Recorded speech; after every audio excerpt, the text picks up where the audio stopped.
Welcome to Traction Vlog. Makikita po natin ngayon, ayan yung piston ng main engine.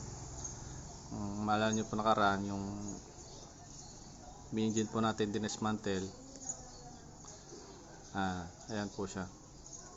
Pagkatapos po na dismantle na linisan, ngayon i-assemble ulit.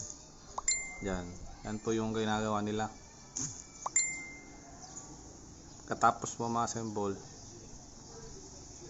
pinipressure test po nila yan. Tapos tinataob po yung piston crown mismo. Yan, yung sa ilalim, kasi may passing dyan banda kumbaga pagka may bubbles dyan, ibig sabihin leaking. Yung sa may putol na drum, yan po explanation yan po, pressure test. Kita po yung puti na yan po yung stopping box. So ilalim yan po yung piston crown. Ganyan na ganyan po yung ginagawa nila pagka nagkaroon sila ng pressure test sa main engine piston. Maraming salamat sa panonood at support.